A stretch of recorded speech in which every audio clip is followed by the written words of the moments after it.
Hey everyone, this is Rick Morgan. I received a book recently, a Fantastic Four #1 from a friend who wanted me to take a look at his new Marvel key, and I thought it looked rather interesting. So I took the book to a friend of mine, and with my friend's permission, I had Russ take a look at it. And this is the conversation that Russ and I had after looking at this book. I hope you enjoy the video. Take care. All right, we're here at Mill Geek Comics in Bothell, Washington, with my friend Russ. Russ, say hello, and want to go over this book with us? Absolutely. Rick brought me a Fantastic Four #1, which is always a beautiful sight, something I enjoy looking at. And he gave me a bit of a heads up and said, I think there's something funny about this book.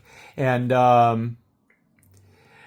there's a lot wrong with this book, but I can tell you from a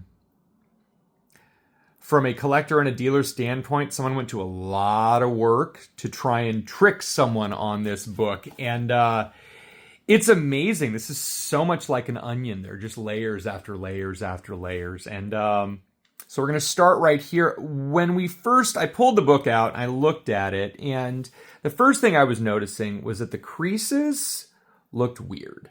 A lot of times when you have creases, they're going to be the color of the paper underneath. If you have the original paper from, 1961, it's going to be more brown. This was white, almost blue.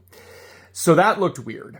There was paper pull, but it still looked like the wrong color. Weird ink rub, but it almost looked like, I don't know if you guys know, people who do counterfeit baseball cards, they call it tea soaking, where they will actually take, turn of the century like tobacco cards, soak them in tea or like old parchment and letters. They'll do what they can to make it look. So this looks like it had been artificially aged. So it's got almost a greasy look to it. And then, I said, okay, let's open up the book. And the first couple pages looked and felt real. Okay, that's cool. But then the interior just didn't. It is too glossy. It's got the same white, too light. And then if you can see all of this, the text just looks like someone worked really hard to make it look old and smudgy. So we're flipping through the book, and it really seems like we're seeing a trim, that these edges are too sharp, too nice, but it does look like a real Fantastic Four #1, at least from the interior standpoint. Let me get to the staples. And I'm looking at the staples, and I talk to Rick, and I say, you know what? These staples look wrong. These #1 look like they're in the wrong places. So this staple, you can actually tell that the original staple is about 3/4 of an inch above where this staple is. And I know Rick will be able to show us the difference between this staple and what an actual period staple would be from the early 1960s. This straight up looks like a swing line staple. This looks like the type of thing you would just get if you stole Milton's stapler. You're not getting an actual staple that would be made by Marvel back in 1961. So the staples felt weird. Why would someone go to the trouble to be doing so much with the staples? And we're flipping through, and again, the pages look okay. And you get to the back cover, and there's all of this weird smudging here. Why would just that part of the book be smudged and weird? Like, you have ink loss there, the yellow's there, that it almost looks weirdly residuey. But this back cover looks and feels real. So then we go to the back, and hey, it's our buddy Albert Dorn. If you are a fan of Silver Age comic books, you know this dude. You've got him on a lot of your books. He's probably taught you how to draw, and this back cover looks fantastic. Like, really, this is the best part of the book. The 95% of this cover that's real. Because if you actually look at this, you can see there is like a leaf casted all along, all the way to the top. So then I went and looked at the front again, because I started noticing that not only did the front look weird, I started noticing that it looks like, well, there's ink color touch there. Maybe they kind of drew his arm there. And then that's color touch, and then that's color touch. Like, under a black light, I think this whole thing would just glow wrong. But our assessment of this book was that someone had taken a real Fantastic Four interior, a real actual Silver Age back cover, not necessarily of a Fantastic Four. And I'd like to be able to figure out which one it was, because this does look really nice for a back cover. But they leaf casted and put it all together with a fake front. This is a lot of work, and I know the person spent almost 5 figures on this book. And you can't fault the counterfeiter. You can't fault him for trying. This is a beautiful, beautiful effort. And I think, honestly, the first time I've ever seen someone go to so much trouble to make this type of,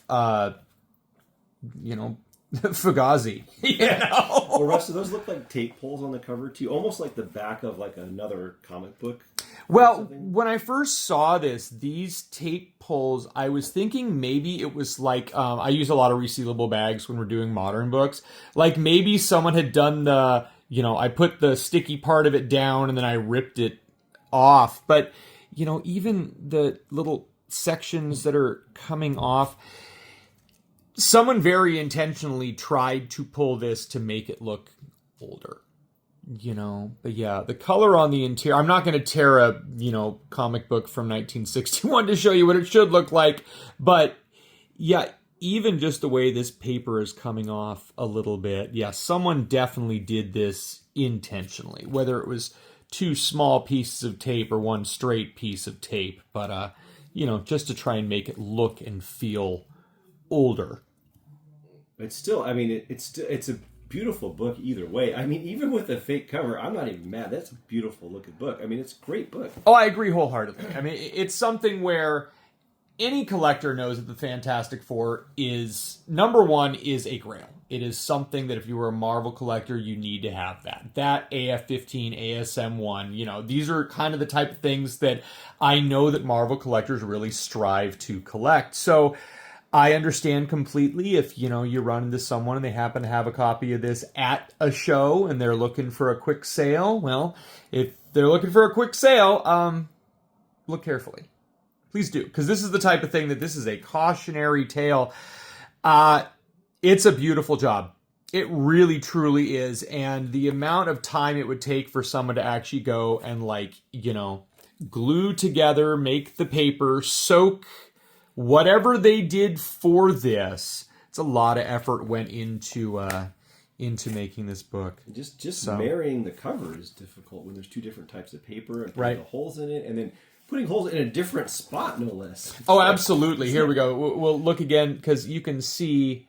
There we go. There's the top staple, which just feels, and the bottom staple. But if you compare them again to other books from the era, the staples should be here, just a little farther apart. Yeah, and they're too skinny, and they're shorter. Normal staples, I know, happen to know exactly are right 5-1 inches different. Absolutely. You can tell that the staplers that you buy today at Staples or any other stationery store, they're going to have a little bit smaller staples than the ones you get in your comic books. So, this is a beautiful specimen, Rick, and I'm so sorry that it was fake. Thanks, Russ. Thanks for your time. I appreciate you. Absolutely. I appreciate you as well.